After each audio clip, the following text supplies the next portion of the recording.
ઓમ શ્રી ગણેશાય નમઃ. જય શ્રી કૃષ્ણ મિત્રો. મંગળવારની હનુમાનજીની કથા મિત્રો એટલી સુંદર કથા છે. મને ખુદ આ કથા બહુ જ ગમી છે મિત્રો. બહુ સુંદર કથા છે. કથા સાંભળીને તમારા રોમ રોમમાં ભક્તિ વ્યાપી જશે. હનુમાનજીની શ્રદ્ધા વિશ્વાસ તમને ભગવાન પર ખૂબ વધી જશે. તો આ કથાને પૂરા ધ્યાનથી સાંભળજો. હનુમાનજીની કૃપા તમે જરૂર મેળવજો. જય હનુમાન. શ્રી ગુરુ ચરણ સરોજ રજ નિજમન મુકુર સુધાર રઘુબર વિમલ જશુ જોદાયક ફલચાર. આનો અર્થ એ છે કે શ્રી ગુરુ મહારાજના ચરણ કમળોની ધૂળની આપણા મનરૂપી દર્પણને પવિત્ર કરીને શ્રી રઘુવરના નિર્મળ યશનું વર્ણન કરું છું, જે ચારેય ફળ ધર્મ અર્થ કામ અને મોક્ષ દેનાર છે. જય હનુમાન. જય જય સિયારામ. પ્રિય ભક્તો, સર્વ સુખ, રક્ત વિકાર, રાજ સન્માન તથા પુત્રની પ્રાપ્તિ માટે મંગળવારનું વ્રત ઉત્તમ છે. મંગળવારના વ્રતથી મનુષ્યના સર્વ દોષ નષ્ટ પામે છે. માટે આજના દિવસે, મંગળવારના દિવસે લાલ વસ્ત્ર ધારણ કરી અને દિવસમાં હનુમાનજીનું પૂજન કરીએ, મંગળવારનું વ્રત તથા કથા સાંભળીએ તો આનાથી વ્યક્તિને બળ બુદ્ધિ વિદ્યાની પ્રાપ્તિ થાય છે તથા સંકટ મોચન હનુમાનજીની કૃપાથી ભક્તોના બધા જ સંકટ દૂર થાય છે. તો આજે આપણે સાંભળીશું મંગળવારના દિવસે સાંભળવામાં આવતી મંગળવારની બહુ જ દુર્લભ કથા, જે તમે ભક્તગણો બહુ શ્રદ્ધા તથા પ્રસન્ન ચિત્તમનથી પૂરી જરૂર સાંભળજો. આવો આપણે સાંભળીએ કથા. જય સિયારામ. જય શ્રી હનુમાન. એક નગરમાં એક બ્રાહ્મણ પરિવાર રહેતો હતો. એ પરિવારમાં માત્ર એ પૂજારી જે દુર્ગેશ હતા, તેનું નામ દુર્ગેશ હતું, તે રહેતા હતા. તે તેનું જીવન વ્યાપન એના યજમાનોની જે મળેલી દક્ષિણા હોય એનાથી એનું ગુજરાન ચાલતું હતું. તેમની માતા, જે દુર્ગેશ બ્રાહ્મણ છે, તેની માતા તો બાળપણમાંથી જ સ્વર્ગવાસ થઈ ગયા હતા અને પિતાનો છાયો પણ માથા પર રહ્યો ન હતો. સવારે રોજ જમવાનું બનાવે અને જમે અને પછી કામ પર જાય. સાંજે ઘરે આવે પછી આરામ પણ કરતા નહીં અને ઘરે આવતા જ જમવાનું બનાવવા લાગે. ગામના આડોશી પાડોશીના લોકોએ દુર્ગેશ બ્રાહ્મણના લગ્ન કરાવ્યા એક ગરીબ સ્ત્રી સાથે, એક ગરીબ કન્યા સાથે. હવે દુર્ગેશ પૂજારી જે બ્રાહ્મણ હતા ખુશ રહે છે. હવે તેને સવાર સાંજ તાજું ગરમ જમવાનું મળે છે. તેમની પત્નીનું નામ હતું સાવિત્રી. સાવિત્રી ગરીબ ઘરની જરૂર હતી, પણ એ ઘરના કાર્યમાં નિપુણ હતી અને સાથે સાથે સામાજિક કાર્યમાં પણ નિપુણ હતી અને તે હનુમાનજીની પરમ ભક્ત હતી. તેના વર્તન વ્યવહારથી બધા જ લોકો આડોશી પાડોશી ખુશ હતા. એ દરેક મંગળવારનું વ્રત કરતી હતી. આ તરફ બ્રાહ્મણનું જીવન બહુ જ સારી રીતે સુખમય ચાલી રહ્યું હતું. થોડા સમય બાદ સાવિત્રી ગર્ભવતી થઈ. જ્યારે સાવિત્રીના પ્રસવનો સમય આવ્યો તો બ્રાહ્મણ પાડોશમાંથી એક દાયણને લઈ આવ્યા. સમય પર સાવિત્રીએ એક સુંદર બાળકને જન્મ આપ્યો. હવે આ બાજુ એ બ્રાહ્મણ છે, દુર્ગેશ બ્રાહ્મણ છે, તે નવા જન્મેલા બાળકને એક કપડામાં વીંટી લે છે અને તેને લઈને ઘરેથી નીકળી ગયા. થોડી વાર બાદ એ ગંગાના તટ પર જઈ પહોંચ્યા. દુર્ગેશ બ્રાહ્મણે એ બાળકને એના બંને હાથમાં લઈને ગંગાજીમાં 3 વાર ડૂબકી લગાવી. બ્રાહ્મણ દુર્ગેશે સીધા તેના કાનમાં કોઈ મંત્ર બોલ્યો, ફૂંક મારી. છોકરો દુર્ગેશ બ્રાહ્મણ સાથે વાત કરવા લાગ્યો. વાત થવા લાગી બંનેની. બ્રાહ્મણ દુર્ગેશ એ બાળકને પૂછે છે કે બતાવ કે આપ મારા કર્જદાર છો કે હું આપનો કર્જદાર છું, અને કેટલો કર્જદાર છું? તો તે બાળક બોલ્યું, મારા 50 રૂપિયા તમારી પાસે છે, એ તમે મને પાછા આપ્યા ન હતા. તમારા બાળકોએ પણ તમારું કર્જ ચૂકવ્યું ન હતું. આટલું સાંભળીને બ્રાહ્મણ દુર્ગેશે તેને 50 રૂપિયા આપ્યા અને બોલ્યા, તમારો અને મારો હિસાબ ચૂકતે થઈ ગયો. એટલે બાળક બોલ્યું, હા, હિસાબ પૂરો થયો. આ વાત સાંભળીને દુર્ગેશ પૂજારી બ્રાહ્મણ ફરી પાછો મંત્ર એ બાળકના કાનમાં બોલ્યા. ઊંધા કાને એ મંત્ર બોલ્યા અને તેને ગંગાજીમાં પ્રવાહિત કરી દીધું અને તે તેના ઘરે પાછા ચાલ્યા આવ્યા. તેમણે એની પત્ની સાવિત્રીને બધી વાત કહી, સમજાવી દીધી, બરાબર સમજાવી, અને એને કહ્યું કે એ બાળકનું મારા ઉપર કર્જ હતું એટલે એનું કર્જ ચૂકવીને મેં એને પાછું મોકલી દીધું. જો હું આવું ન કરત ને તો ખબર નહીં એ આપણને ક્યારે છોડીને ચાલ્યું જાત, તો એ સમયે આપણને બહુ દુઃખ થાત. હવે સાવિત્રી તેના પતિની વાતથી પૂરી રીતે સંતુષ્ટ હતી. જ્યારે સાવિત્રી બીજી વાર ગર્ભવતી થઈ અને સમય પર એને એક સુંદર પુત્રને જન્મ આપ્યો એટલે દુર્ગેશ બ્રાહ્મણે તેની સાથે પણ એવું જ કર્યું. એ બાળકને એક સફેદ કપડામાં લઈને વીંટીને ગંગાજીના ઘાટ પર ચાલી ગયા. ત્યાં પહોંચીને ગંગાજીમાં ગયા અને તેને બાળક સાથે પાણીમાં 3 ડૂબકી લગાવી અને તેના સીધા કાનમાં મંત્ર વાંચ્યો, મંત્ર ફૂંક્યો અને બાળક સાથે વાતચીત કરવાની શરૂ કરી. બાળક વાત પણ કરવા લાગ્યું. તો બ્રાહ્મણે બાળકને પૂછ્યું, આપણે ગંગાજીની અંદર છીએ, ગંગાજીના પવિત્ર પાણીના જળની અંદર છીએ. હવે તું મને બતાવ કે તું મારો કર્જદાર છે કે હું તારો કર્જદાર છું, અને કર્જદાર છીએ તો કેટલા છીએ? તો એ બાળક બોલ્યું કે તમારા મારી પાસે 100 રૂપિયાનું કર્જ છે, મારે તમને 100 રૂપિયા આપવાના છે, એટલું કર્જ છે. તો દુર્ગેશે કહ્યું બાળકને કે આપણે ગંગાજીના પવિત્ર જળમાં ઊભા છીએ અને હું આપને કર્જમાંથી મુક્ત કરું છું, તમારું કર્જ માફ કરું છું, મુક્ત કરું છું, મારો અને તમારો બધો જ હિસાબ બરાબર. તો એ બાળક બોલ્યું, ઠીક છે, જો તમે વચન આપી જ રહ્યા છો તો બરાબર છે, ઠીક છે. આમ કહી દુર્ગેશે તેના ઊંધા કાનમાં ફૂંક મારી મંત્ર વાંચ્યો અને બાળકને ગંગાજીમાં પ્રવાહિત કરી દીધું. આ બધું કરીને પાછો દુર્ગેશ બ્રાહ્મણ ઘરે પહોંચ્યો અને સાવિત્રીને કહ્યું કે મને ખાલી હાથે જોઈને બાળક વિશે જાણવાની આપની ઈચ્છા હશે તો સાંભળો. એનું આપણા ઉપર 100 રૂપિયાનું કર્જ હતું, તો મેં ગંગાજીમાં વચન આપી દીધું અને તેને ઋણ મુક્ત કરી દીધું. હું ન ઈચ્છતો હતો કે તે આગળ જઈને આપણને તડપાવી દુખી કરીને ચાલ્યો જાય. આ સાંભળીને સાવિત્રીએ પૂછ્યું કે આવું કેવી રીતે બની શકે સ્વામી? પૂજારી દુર્ગેશ બ્રાહ્મણ કહે છે કે જ્યારથી તું મારા ઘરે આવી છો તે જોયું કે બ્રાહ્મણપણું કરીને પૂજા પાઠ કરીને જે પણ કંઈ દક્ષિણા મને મળે છે તેમાં બચત તો ના માત્ર જ થાય છે, પણ થાય તો છે. સવારે આપણા 100 રૂપિયા ચૂકતા કરીને એ બાળક આપણને છોડીને ચાલ્યો જાત અને આપણે આ જીવન એ દુઃખમાં જીવતા રહેત. એ બાળક એનું 100 રૂપિયાનું જ્યારે કર્જ પૂરું કરી દેત ને ત્યારે પણ એ છોડીને ચાલ્યો જ જવાનો હતો. એટલે મેં તેને ઋણ ચૂકવીને મોકલી દીધો પહેલા જ. હજી તો મોહ માયા પણ આપણે એની સાથે બાંધી હતી નહીં, માટે દુઃખ કેવું? દુર્ગેશની વાત સાંભળીને સાવિત્રી તો ચૂપચાપ થઈ ગઈ. તેની પાસે એ સમયે કોઈ વિકલ્પ હતો જ નહીં. છતાં પણ સાવિત્રીને દુઃખ તો બહુ જ થયું. એ તેની વ્યથા કોઈને કહી શકતી ન હતી, પણ અંદર મનમાં ને મનમાં તૂટતી જતી હતી. હવે એ પહેલા જેવી હસમુખ રહી નથી. તેનું કમળ જેવું મુખ કરમાવા માંડ્યું.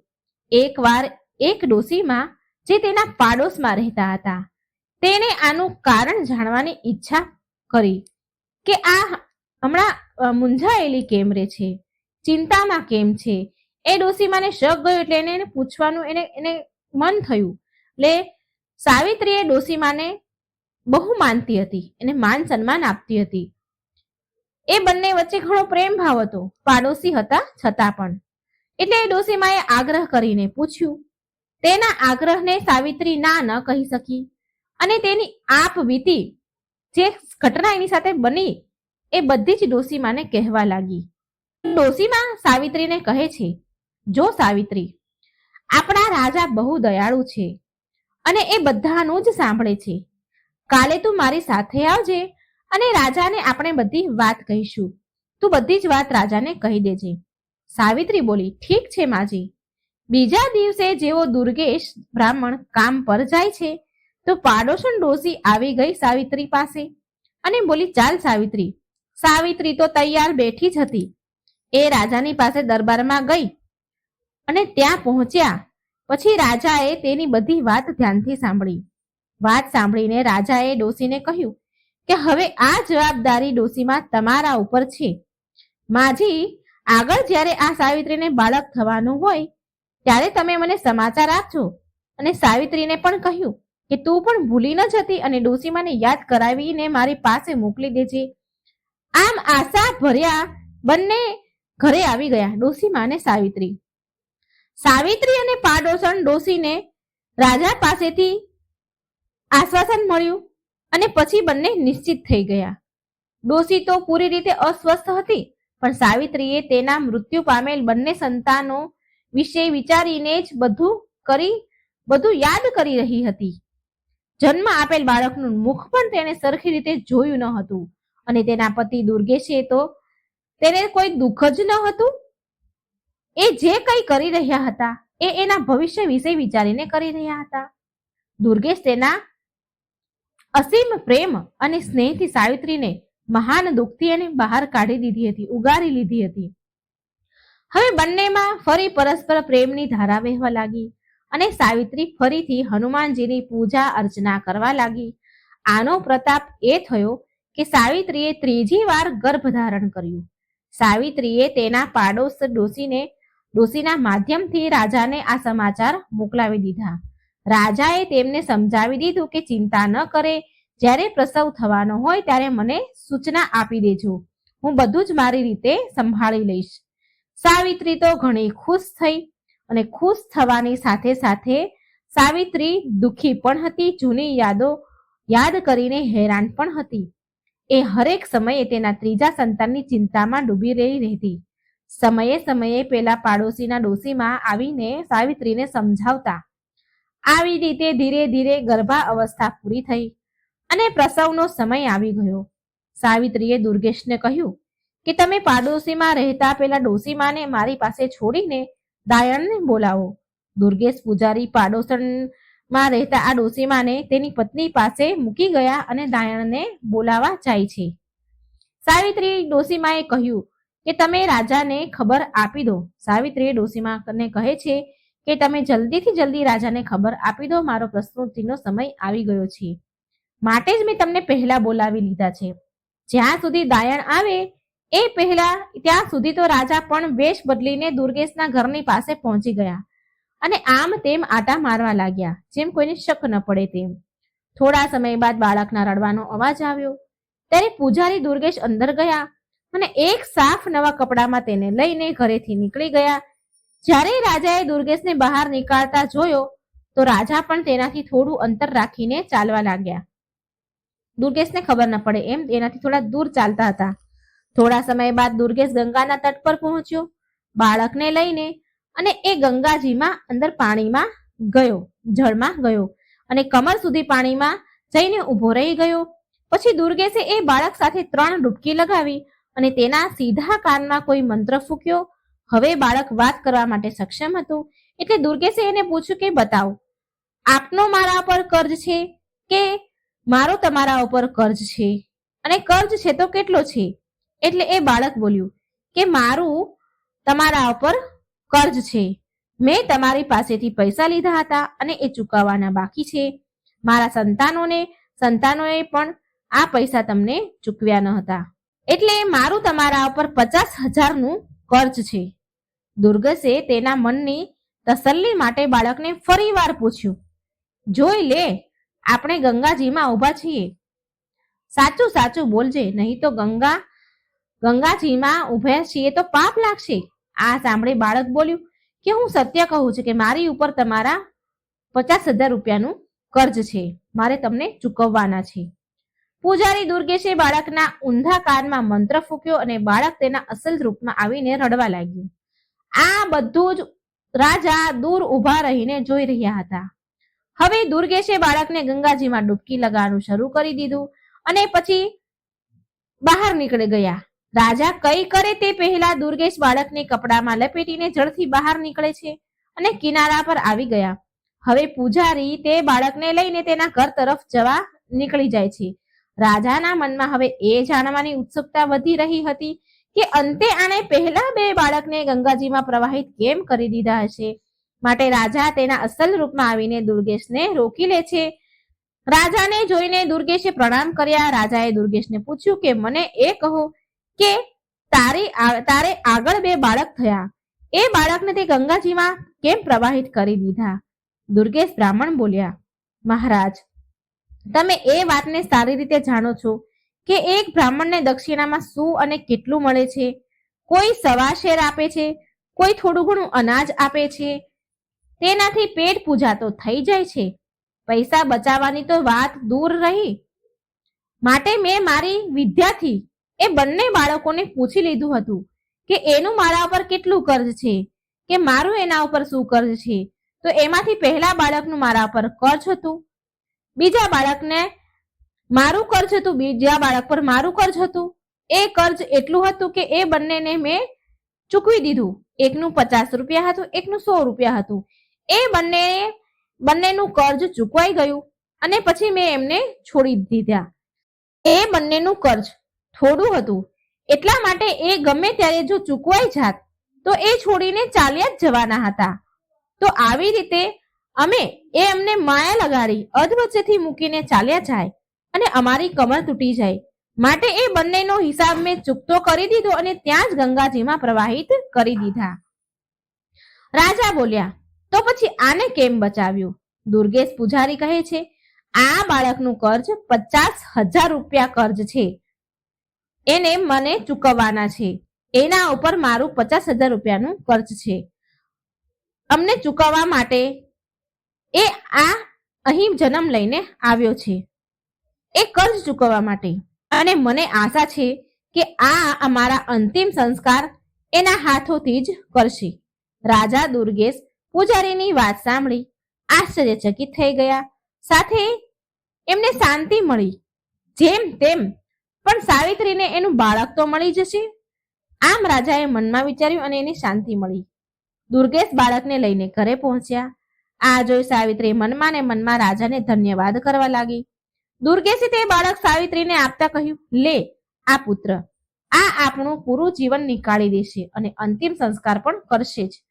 હવે બ્રાહ્મણ દુર્ગેશના ઘરમાં ખુશીઓ મનાવવામાં આવી. ખુશીઓ મનાવવા લાગ્યા બંને પતિ પત્ની. તેમણે એના સામર્થ્ય અનુસાર જમણવાર પણ કરાવ્યો. દુર્ગેશ તેના નામકરણ સંસ્કાર પણ કરાવ્યા. જન્મ નક્ષત્રના હિસાબથી એના નામનો પહેલો અક્ષર ચ હતો, એટલે બાળકનું નામ ચંદ્રદેવ રાખવામાં આવ્યું. મેષ રાશિ અને અશ્વિન નક્ષત્રમાં જન્મેલ આ જાતકની કુંડળી બહુ જ ભાગ્યશાળી હતી. એના ભાગ્ય રેખા પણ બહુ પ્રબળ હતી. તેના જીવનમાં ધનનો અભાવ તો હતો જ નહીં. ચંદ્રદેવના જન્મ બાદ દુર્ગેશ બ્રાહ્મણના સારા દિવસો શરૂ થઈ ગયા. પહેલા દુર્ગેશને ભરણ પોષણ માટે ઘણી ભાગ દોડ અને મહેનત કરવી પડતી, પણ હવે એનું ગુજરાન બહુ સારી રીતે સરળતાથી થવા લાગ્યું. તેમનું બ્રાહ્મણપણું સારી રીતે ચાલી રહ્યું હતું. ધીરે ધીરે ચંદ્રદેવ પણ ચંદ્રકલાની જેમ મોટો થવા લાગ્યો, વધતો જ લાગ્યો, દિવસે ને દિવસે વધતો જાય છે. 5 વર્ષનો થયો ત્યારે તેને એક સંસ્કૃત સ્કૂલમાં દાખલ કર્યો. ચંદ્રદેવ ભણવામાં બહુ તેજ હતો. દુર્ગેશ સાંજે 1 કલાક જ્યોતિષ વિદ્યા શીખવાડવામાં તેને લગાવતો હતો. દુર્ગેશ જ્યોતિષ વિદ્યા જાણતો હતો, માટે એ એના છોકરાને પણ શીખવાડતો હતો, રોજ સાંજે 1 કલાક. પુત્ર ચંદ્રની બુદ્ધિ વિલક્ષણ હતી, બહુ અલગ હતો, બહુ બુદ્ધિશાળી હતો. એને જે પણ મંત્ર બતાવવામાં આવે, ભણાવવામાં આવે તો એને યાદ કરવું એ તો એના ડાબા હાથની વાત હતી. સંસ્કૃતમાં પ્રથમ અંક મેળવ્યા બાદ તેને તેના પિતા પાસેથી પણ જ્યોતિષ વિદ્યાની દીક્ષા પ્રાપ્ત કરી લીધી. ચંદ્રદેવ પ્રથમ વર્ષ સંસ્કૃતનું પૂરું કર્યું ત્યાં સુધીમાં તે નવયુવક થઈ ચૂક્યો હતો.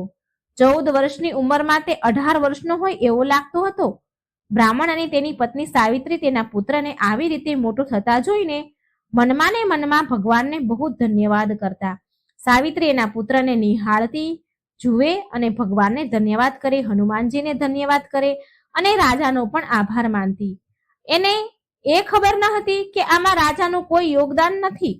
હવે ચંદ્રદેવ સંસ્કૃતમાં 1 વર્ષ કર્યા બાદ આગળ ભણવા માટે તેના માતા પિતાને ના કહે છે.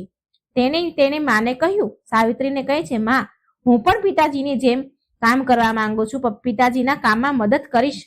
માં સાવિત્રી બોલી, બેટા, હજી તો તારી ઉંમર જ શું છે? રમો, કૂદો, ખાઓ, પીવો અને આગળ દુનિયાદારી સમજવાની કોશિશ કરો. આ બધું કામ તો જે તારા પિતા કરે છે એ તો તારે જીવનભર કરવાનું જ છે ને. એટલે ચંદ્રદેવ બોલ્યો, જો માં, મારે બ્રાહ્મણપણું કરવાનું જ છે, તો પછી કેમ અત્યારે નહીં? વિદ્યા તો કોઈ પણ હોય, એનો જેટલો ઉપયોગ કરીશ તેમાં એટલો જ વધારો થશે. કાલે પૂર્ણિમાનો દિવસ છે, તો હું કાલથી જ કામ શરૂ કરી દઈશ. હવે સાવિત્રી મનમાં ને મનમાં બહુ ખુશ થઈ રહી હતી કે ચાલો, હવે મારા ઘરે બે કમાવનારા થઈ ગયા.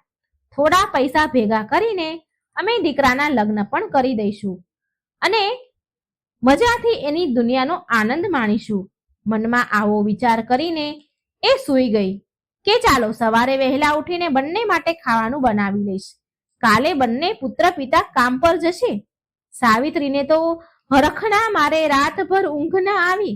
સવાર સુધી પડખા ફેરવ્યા કરી અને થાકીને સવારે જલ્દી જાગી અને રસોઈનું કામ પતાવીને સ્નાન ધ્યાન કરીને હનુમાનજીની પૂજા કર્યા બાદ જમવાનું બનાવી લીધું અને હવે શાંતિથી ચટાઈ પાથરીને આડી પડી.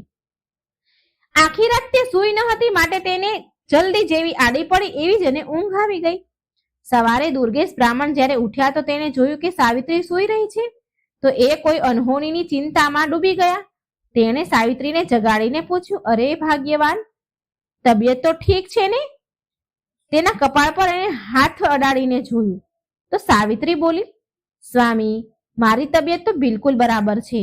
થોડી વહેલી ઉઠી ગઈ હતી એટલે કામ બામ પતાવીને હું પાછી સૂઈ ગઈ. તમે તમારા નિત્યકર્મ કરો, જમવાનું તૈયાર છે. એટલામાં ચંદ્રદેવ પણ જાગી ગયો અને નિત્ય કર્મ કરવા લાગ્યો અને બંને પિતા પુત્ર તૈયાર થઈને આવી ગયા.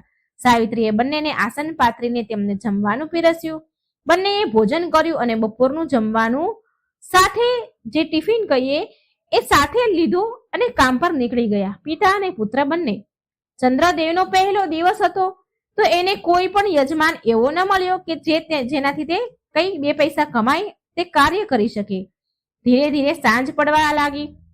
ચંદ્રદેવ ઉદાસ મનથી ઘરે આવવા માટે રવાના થયો. થાકેલા પાકેલા પગેથી એ ઘર તરફ જઈ રહ્યો હતો. અચાનક તેના મુખ પર ગરમ ગરમ પાણીના થોડા ટીપા પડ્યા. તેને ઊંચું જોયું તો એક બહુ સુંદર સ્ત્રી રડી રહી હતી. તેના આંસુ જ ચંદ્રદેવના ઉપર પડ્યા. ચંદ્રદેવ ત્યાં ઊભો રહી ગયો અને તેને પૂછવા લાગ્યા કે બહેન, તમને શું દુઃખ છે? મને કહો, બની શકે હું તમારી કોઈ મદદ કરી શકું. ઉપરથી એ સ્ત્રીએ જોયું કે એક નવ જુવાન છોકરો તિલક લગાવેલ છે, રામ નામનું પિતાંબર નાખીને નીચે ઊભો છે. એ બહુ મોટો પંડિત લાગી રહ્યો હતો. ચંદ્રદેવ એને જોઈને એવું લાગતું હતું માનો કે હમણાં જ કાશીથી આવ્યો હોય. અરે, એ સ્ત્રી બોલી, અરે, તારા જેવા કેટલાય આવ્યા અને ઠગીને ચાલ્યા ગયા છે. મારો તો વિશ્વાસ જ ઉઠી ગયો છે તારા જેવા ઢોંગીઓથી, પંડિતોથી. ઉપરથી આટલું સાંભળી ચંદ્રદેવ બહુ વિચલિત થયા અને મનમાં વિચાર કરે છે કે મને આ સ્ત્રી પાસેથી કંઈ ન મળે ને તો કંઈ નહીં, પણ હું એના દુઃખનું કારણ જાણીને તેનું સમાધાન જરૂર કરીશ. ઉપરથી એ સ્ત્રી બોલી કે હું તને 1 પૈસો નહીં આપું દક્ષિણામાં. ચંદ્રદેવ બોલ્યા, માતાજી, નીચે તો આવો અને તમારો હાથ બતાવો અને શું સમસ્યા છે એ તો કહો. પછી એ સ્ત્રી નીચે આવીને કહેવા લાગી, જુઓ, હું પહેલેથી જ કહી દઉં છું કે હું કોઈ પણ દાન દક્ષિણા નહીં આપું. ચંદ્રદેવ બોલ્યો, હું કોઈ ઢોંગી નથી. આ શહેરનો નિવાસી દુર્ગેશ પૂજારીનો પુત્ર છું. મારું નામ ચંદ્રદેવ છે. હું એક જ્યોતિષ છું. અહીં આ મહોલ્લામાં જ રહું છું. અને હા, બીજી વાત કે હું તમને રડતા જોઈ દુઃખી થયો છું એટલે પૂછી લીધું. હવે એ તમારી મરજી કે તમારે જાણવું છે કે નહીં? એ સ્ત્રી બોલી, ઠીક છે, તું જે પણ કહે, પણ હું તને કહી દઉં છું, સમજી લેજે કે હું તને એક પણ પૈસો આપવાની નથી. ચંદ્રદેવ કહેવા લાગ્યો, ઠીક છે બહેન, હું ક્યાં પૈસા માંગી રહ્યો છું? તે સ્ત્રી બોલી, ઠીક છે, જો તમારી વાત સાચી નીકળી તો હું તમારા ઘરે દક્ષિણા મોકલાવી આપીશ. ચંદ્રદેવ બોલ્યો, બતાવો શું સમસ્યા છે? એટલે એ સ્ત્રી બોલી કે મારા પતિ પરદેશ ગયા છે, 4 વર્ષ થઈ ગયા એને ગયાના, પણ હજી સુધી પાછા નથી આવ્યા અને એને ન કોઈ ખુશી સમાચાર પણ નથી મોકલ્યા. તેમણે હું માત્ર એ જાણવા માંગુ છું કે એ ઠીક તો છે ને, અને ક્યાં સુધી તે પાછા આવશે, ક્યારે પાછા આવશે? ચંદ્રદેવ બોલ્યા કે તમે 2 પ્રશ્ન પૂછ્યા છે, આ 2 માંથી તમારે કયા પ્રશ્નનો ઉત્તર પહેલા જાણવો છે? એ સ્ત્રી બોલી, મારે બંને પ્રશ્નના જવાબ જાણવા છે.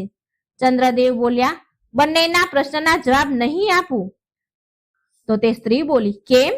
તો ચંદ્રદેવ બોલ્યો, હું મફતમાં માત્ર એક જ પ્રશ્નનો ઉત્તર આપીશ. હવે તમે નક્કી કરો કે કઈ વાત પૂછવા માંગો છો? તે સ્ત્રી બોલી. ચૂપ થઈ ગઈ થોડી વાર તો, અને વિચારવા લાગી કે કયો પ્રશ્ન પૂછું. જો એ અહીં આવશે, મને દેખાશે, તો જરૂર સ્વસ્થ જ હશે ને, અને સ્વસ્થ હશે ત્યારે તો એ આવશે. આમ વિચાર કરીને તે સ્ત્રી બોલી કે તમે માત્ર મને એ કહી દો કે મારા પતિ ક્યારે આવશે. ચંદ્રદેવ તેમની પત્રી નીકાળે છે અને તેમાં જોવા લાગ્યા. તેમની આંગળીઓથી ગણના કરવા લાગ્યા. લગભગ અડધો કલાકની ગણના કર્યા બાદ ચંદ્રદેવ બોલ્યા, સાંભળો સાંભળો, તમારા પતિ આજે રાત્રે આવી જશે. એ સ્ત્રી બોલી કે શું પાગલ થઈ ગયો છે તું ઢોંગી? મને ગાંડી બેવકૂફ સમજે છે શું? ચંદ્રદેવ બોલ્યા, આવું કેમ કહો છો તમે? તો એ સ્ત્રી બોલી કે તમારે પૈસાની લાલચ લાગે છે એટલે તમે આવું કહો છો. ચંદ્રદેવ બોલ્યો, બહેન, જ્યારે મેં કહી દીધું કે પૈસા વગર જ હું પ્રશ્નનો જવાબ આપીશ, તો પછી તમે આવું કેમ કહી રહ્યા છો? એ સ્ત્રી બોલી કે અત્યાર સુધીમાં કોઈએ મને આવો જવાબ નથી આપ્યો, આવું નથી બતાવ્યું. ચંદ્રદેવ બોલ્યો, બહેન, હું જ્યોતિષ છું, કોઈ ઠગ નથી. અત્યાર સુધી તમારા ઠગો સાથે પાલો પડ્યો હશે, પણ હું મારી વિદ્યાના અનુસાર બતાવી રહ્યો છું કે તમારા પતિ રાત્રિના 12 વાગ્યા સુધીમાં આવી જશે. એ સ્ત્રી બોલી કે જો તમે સાચું કહી રહ્યા છો તો બરાબર છે, પણ મેં ઘણી બધી વાર છેતરાણી છું. ઘણા બધા લોકો મને ઠગી ગયા છે, માટે હું કોઈના પર વિશ્વાસ નથી કરી શકતી અને કોઈને પહેલા પૈસા પણ નથી આપતી અને નહીં આપું. ચંદ્રદેવ બોલ્યા, બહેન, મેં તો પહેલા જ કહ્યું હતું કે મફતમાં જ હું તમને કહીશ. મફત મતલબ મફત. જો તમને મારી વાત સાચી લાગે, સાચી સાબિત થાય, તો તમને જે ઉચિત લાગે એ દક્ષિણા તમે મારા ઘરે મોકલાવી દેજો. તે સ્ત્રી બોલી, સારું મહારાજ, શું મારા પતિ આજ રાત સુધીમાં આવી જશે? ચંદ્રદેવ બોલ્યા, હા બહેન, આજ રાત સુધીમાં, આજે રાત્રે ઠીક 12 વાગે તમારા પતિ ઘરે આવી જશે. અને સાંભળો, એ ચાલીને નહીં આવે, એ હાથી ઉપર આવશે અને બહુ બધું ધન લઈને આવશે. તો તે સ્ત્રી બોલી કે તો હું પણ તમને કહી દઉં છું કે તે જેટલું ધન લાવશે તેમાંથી અડધું ધન તમને દક્ષિણા રૂપે મોકલી દઈશ. ચંદ્રદેવ બોલ્યા, તો સારું, હું હવે જાઉં છું. એ સ્ત્રી બોલી, સારું, જાઓ. ચંદ્રદેવ તેના ઘરે જવા નીકળી ગયા. રસ્તામાં વિચારતા જતા હતા કે આજે પહેલો જ દિવસ હતો અને બોણી પણ ન થઈ અને ઉપરથી ઉધાર થયું. આમ વિચારતા વિચારતા ઘરે પહોંચ્યો. હવે સાવિત્રી, જે એના પુત્રની માં છે, સાવિત્રી તેના પુત્રને આવતા જોઈ મનમાં વિચારે છે કે મારો લાડકો આટલો મોડો આવ્યો છે તો કમાણી પણ સારી કરીને લાવ્યો હશે. આમ વિચારીને તેને દરવાજો ખોલ્યો, ચંદ્રદેવને પાણી દીધું અને સાવિત્રી બોલી, બેટા, હાથ મોઢું ધોઈ લે, થાકેલો હશે, જમવાનું તૈયાર છે, જમી લે. સાવિત્રી બોલી, તારા પિતા તારી વાટ જોઈ રહ્યા છે અને ભૂખ્યા બેઠા છે. ચંદ્રદેવે કહ્યું કે સારું માં, હું હમણાં જ હાથ મોઢું ધોઈને આવું છું. થોડી વારમાં ચંદ્રદેવ હાથ મોઢું ધોઈને આવ્યો. પછી સાવિત્રીએ બંને માટે આસન પાથર્યું અને જમવાનું પીરસ્યું. પછી માએ પૂછ્યું, બેટા, કેવો રહ્યો તારો આજનો પહેલો દિવસ? ચંદ્રદેવ બોલ્યો કે માં, બોણી થઈ નહીં, પણ હા, દક્ષિણા ઉધાર છે. માં બોલી, એટલે જ હું કહું છું કે અત્યારે રમી લે, કૂદી લે, તારા પિતાજી કમાય છે ને. પણ તે જીદ કરી, આખો દિવસ આમ જ ભટકતો રહ્યો. ઉધાર છે તો તેને શી ખબર આવે કે ન આવે દક્ષિણા. આમ વાત વાતમાં જમવાનું પતી ગયું અને ખાઈને બધા સૂઈ ગયા. હવે આ બાજુ જે સ્ત્રી હતી એ તેના પતિની વાટ જોઈને બેઠી હતી. વાટ જોતા જોતા રાતના ઠીક 12 વાગ્યા અને સાચુમાં તેનો પતિ હાથી પર બેસીને તેના ઘરે આવ્યો. તેણે દરવાજો ખખડાવ્યો. તેની પત્નીએ દરવાજો ખોલ્યો અને એ આ વિચારીને બહુ પ્રસન્ન થઈ કે હકીકતમાં એ બ્રાહ્મણ બહુ મોટો જ્યોતિષ છે, એને ઇનામ આપવું જ જોઈએ. એટલે તેણે તેના પતિને કહ્યું કે જાઓ અને સૌથી પહેલા તમે એ પંડિત દુર્ગેશના ઘરે જાઓ અને તેનું ઇનામ આપો. મને એના લીધેથી જ ખબર પડી હતી કે તમે આવવાના છો આજે. પછી જ ઘરમાં પગ મૂકજો. હવે એ આદમી, એનો પતિ જે છે સ્ત્રીનો, એ બહુ સમજાવે છે કે ભાગ્યવાન, મને પહેલા ઘરમાં તો આવવા દે. પણ તે સ્ત્રી બોલી, નહીં, પહેલા તમે જઈ અને એ બ્રાહ્મણને દક્ષિણા આપીને આવો, ત્યાં સુધી ઘરમાં પગ ન મૂકતા. હવે એ આદમી કહે છે, ઠીક છે. આમ કહીને દુર્ગેશ પંડિતના ઘરે ગયો અને અડધી રાત્રે દરવાજો ખોલાવ્યો અને સાવિત્રીને એક થાળી સોનું, ચાંદી, ઝવેરાત આપીને કહ્યું કે બ્રાહ્મણી, આ તમારા દીકરાની દક્ષિણા છે. તમારા દીકરાએ ભવિષ્યવાણી કરી હતી કે હું આવવાનો છું. મારા આવવાની ભવિષ્યવાણી તમારા દીકરાએ કરી હતી. એનાથી પ્રસન્ન થઈને મારી પત્ની આ દક્ષિણા મોકલાવી છે. એ આદમી દક્ષિણા આપીને તેના ઘેર ચાલ્યો ગયો. સાવિત્રી આટલું સોનું ચાંદી જોઈને બહુ ખુશ થઈ અને જે પરાત હતી તે ઘરમાં અંદર મૂકીને મનમાં ને મનમાં વિચાર કરવા લાગી કે મારા પતિએ તો આમ જ અત્યાર સુધી ભવિષ્યવાણી કરી. અત્યાર સુધીમાં કંઈ પણ એટલું કમાયા નહીં, પણ મારા દીકરાએ તો ઘર ભરી દીધું. હવે આમ કહીને તે સૂઈ ગઈ. જ્યારે સવાર થઈ તો દુર્ગેશ તેના નિત્ય નિયમ પર ઉઠીને જોવા લાગ્યા તો સાવિત્રી હજી સુધી સૂઈ રહી હતી. તે દુર્ગેશે કહ્યું, બ્રાહ્મણે કહ્યું એની પત્નીને, ભાગ્યવાન, આજે શું થયું? તું હજી સુધી કેમ સૂઈ રહી છો? આટલું સાંભળીને સાવિત્રીને તેવર ચડી ગયો અને બોલી કે તમે બહુ વધારે શું કંઈ કમાઈને લાવો છો તે મને કહો છો? મારા દીકરાને જુઓ, મારો દીકરો કાલે પહેલી વાર એટલું કમાઈને લાવ્યો છે કે પૂરું ઘર ભરાઈ ગયું. દુર્ગેશ આ સાંભળીને ચોંકી ગયો અને બોલ્યો કે સાવિત્રી, તું શું બોલી રહી છે? સાવિત્રી બોલી, હા, સાચું કહું છું. તમારા દીકરાએ કાલે જ દક્ષિણા ઉધાર રાખી હતી, જે તેને રાતમાં જ યજમાન પહોંચાડી ગયા છે. આ જુઓ, એક પરાત ભરીને મુદ્રાઓ, સોનું, ચાંદી છે. આ જોઈને દુર્ગેશ એના માથા ઉપર હાથ મૂકીને જમીન પર બેસી ગયો અને રડવા લાગ્યો. આમ કરતા જોઈ સાવિત્રી પૂછવા લાગી, અરે, આ શું કરો છો? દુર્ગેશ બ્રાહ્મણ બોલે છે, અરે સાવિત્રી, પહેલા તું અંદર જોઈને તો આવ કે તારો પુત્ર જીવિત છે કે નહીં. સાવિત્રી તો આંખો મોટી કરી ગભરાઈ અને ભાગીને ઘરની અંદર જોવા ગઈ તો એનો પુત્ર મરેલો પડ્યો છે અને તે જોર જોરથી રડવા લાગી. આ જોઈ દુર્ગેશ બોલ્યો કે મેં કહ્યું હતું ને કે આ પણ પૂર્વજન્મના તેના બધા કર્મ ચૂકવીને આપણાથી મુક્તિ મેળવી લે છે. આગળના 2 પુત્રનું પણ એમ જ હતું. આણે પણ એવું જ કર્યું. મેં તને કહ્યું જ હતું ને કે પૂર્વજન્મના તેના બધા કર્મ ચૂકવીને આપણાથી મુક્તિ મેળવી લીધી આણે, માટે આપણે તેને કમાવા દેવા માંગતા ન હતા. હવે તું હનુમાનજીની પૂજા કર. હવે એ જ આપણને પુત્ર પાછો આપી શકશે. આપણો પુત્ર એનું કર્જ ચૂકવીને ચાલ્યો ગયો. આ સાંભળી સાવિત્રી અન્ન પાણી વગર 1 અઠવાડિયા સુધી ઉપવાસ કરતી રહી. 7 દિવસ પૂરા થયા તો એ મરણ અવસ્થા સુધી પહોંચી ગઈ અને પડી ગઈ. આ જોઈ હનુમાનજી પ્રસન્ન થયા અને વિચારે છે કે જો મેં આ બ્રાહ્મણીને દર્શન ન આપ્યા તો બધા જ ભક્તોનો વિશ્વાસ મારા પરથી ઉઠી જશે આમ વિચારીને હનુમાનજી મહારાજ તેની કુટિયામાં જ પ્રગટ થઈ ગયા અને બોલ્યા, હે બ્રાહ્મણી, તે મંગળવારનું વ્રત કરીને મને બહુ પ્રસન્ન કર્યો છે. તે લગાતાર દરેક મંગળવારના વ્રત નિયમથી કર્યા છે. માંગ, તારે શું જોઈએ છે? સાવિત્રી બોલી, મારે સોનું, ચાંદી, અન્ન, ધન કંઈ નથી જોતું પ્રભુ. મારે બસ મારો પુત્ર જોઈએ છે. હનુમાનજી બોલ્યા કે તેના જે ભાગ્યમાં લખ્યું હતું એ થયું છે. તો સાવિત્રી બોલી, નહીં નહીં નહીં પ્રભુ, પહેલા જ મારા 2 પુત્ર હું ખોઈ ચૂકી છું. મારા પતિએ એનું મને પેટ ભરીને મન ભરીને મોં પણ નથી જોવા દીધું.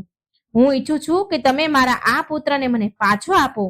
પ્રિય ભક્તો, એ બ્રાહ્મણીની કઠિન તપસ્યાથી પ્રસન્ન થઈને હનુમાનજીએ તથાસ્તુ કહ્યું અને બોલ્યા, જરા અંદર જઈને તો જો સાવિત્રી, તારો પુત્ર તને બોલાવી રહ્યો છે.